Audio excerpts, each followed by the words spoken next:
1999, la ira de la tierra después de la tormenta.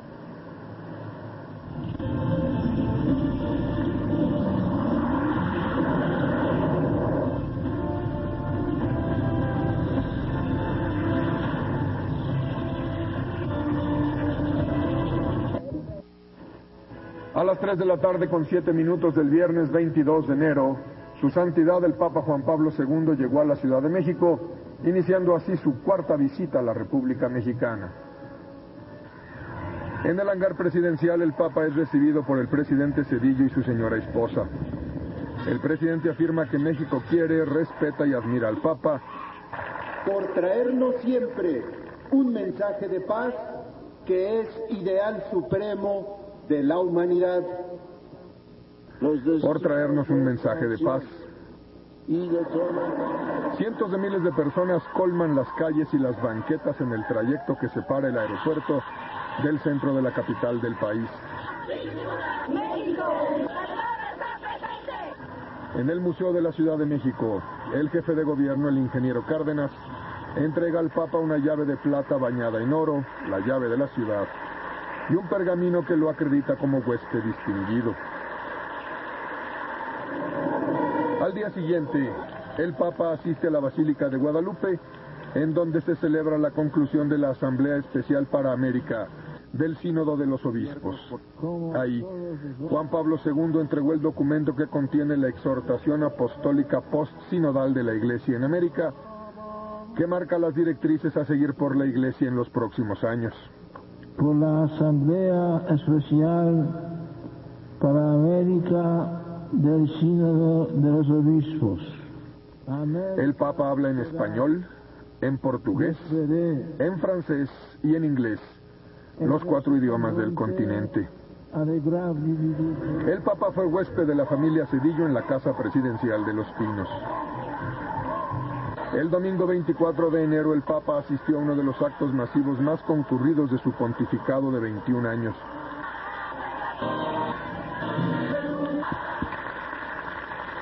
Se calcula que 2 millones de personas se congregaron en el Autódromo de los Hermanos Rodríguez para escuchar la homilía del Papa.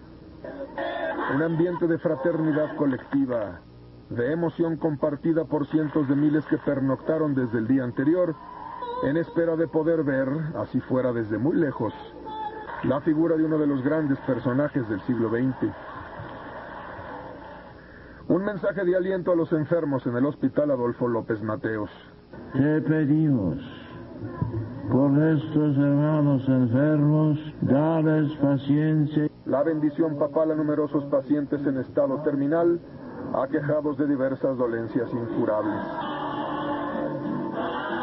Durante 4 días, la residencia de la Nunciatura Apostólica, donde se hospeda el Papa, se convierte en corazón de México.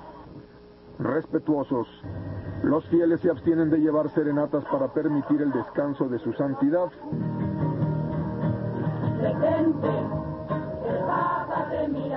Que a los 78 años de edad exhibe ya ciertas limitaciones físicas, producto de la edad misma, y de un atentado contra su vida en la plaza de San Pedro hace casi 20 años.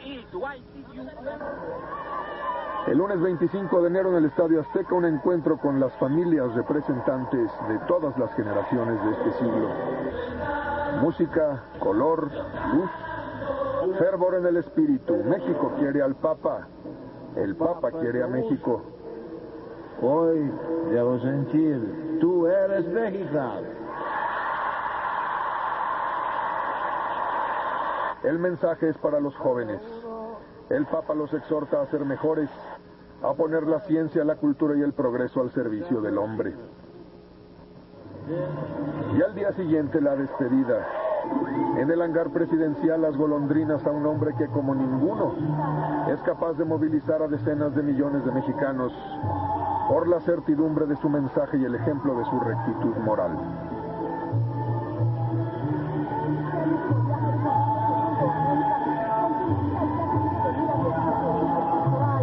Es uno de los sueños más largamente acariciados por el Papa. Uno de los momentos más esperados, quizá el más esperado. Hace 21 años, cuando el cardenal Karol Wojtyła fue investido como el Papa Juan Pablo II, el cardenal Wyszynski, primado de Polonia, dijo a Juan Pablo II: Santidad, usted llevará la Iglesia al tercer milenio. Y así fue.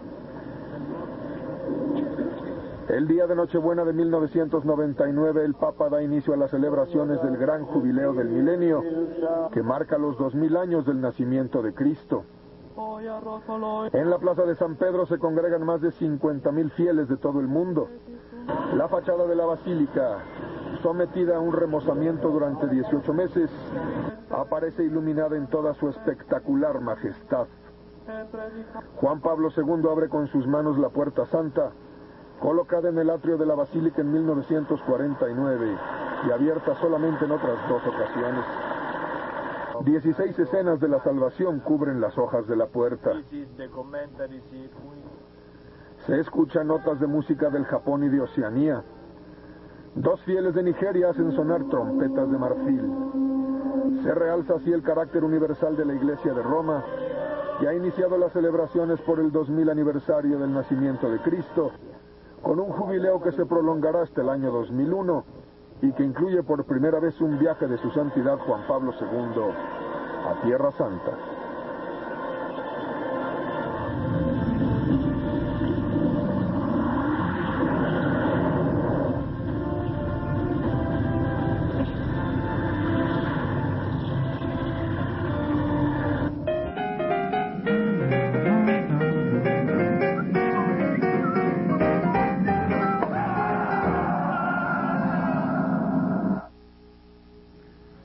Los mexicanos hemos conquistado en nuestra vida política lo que se ha llamado una plena normalidad democrática con todas sus consecuencias. La plena normalidad democrática supone un choque frontal entre el Poder Ejecutivo y el Congreso cuando éste está controlado por la oposición al presidente. No puede ser de otra manera. En un año de tormentas políticas, el presidente ganó algunas y el Congreso le ganó otras. Un proyecto en el que el presidente Zedillo invirtió capital político fue atacado y finalmente congelado por la oposición dentro del Congreso. Significa necesidades. De acuerdo al presidente Zedillo, el gobierno no cuenta con dinero suficiente para hacer las inversiones necesarias para producir la energía eléctrica que el país va a necesitar en los próximos años. Es preciso. En consecuencia, es imperativo abrir al capital privado nacional y extranjero el negocio de la generación, distribución y venta de electricidad. El presidente propone cambiar la estructura de la industria eléctrica y ello necesariamente obliga a modificar la Constitución. Se ofrecen argumentos que demuestran que en varios países la privatización aumenta las inversiones y la producción. Voceros del sector privado apoyan la propuesta, que sin embargo no prospera. El Sindicato Mexicano de Electricistas toma la calle con grandes manifestaciones y la oposición se moviliza en el Congreso para bloquear la reforma. Son inútiles las promesas del PRI y del gobierno para introducir salvaguardas que protejan los empleos de los electricistas y cuidar que no suba el precio del servicio. Si bien todos coinciden en la necesidad de modernizar la industria, en este año de tormentos la propuesta de privatizar la electricidad en México simplemente no pasó. En 1999 surge el Instituto de Protección al Ahorro Bancario, que deberá funcionar como un sistema que garantice los depósitos del público en los bancos. El instituto es creado tras las auditorías instruidas por la Cámara de los Diputados para determinar quiénes se beneficiaron con créditos ilegalmente otorgados por los bancos.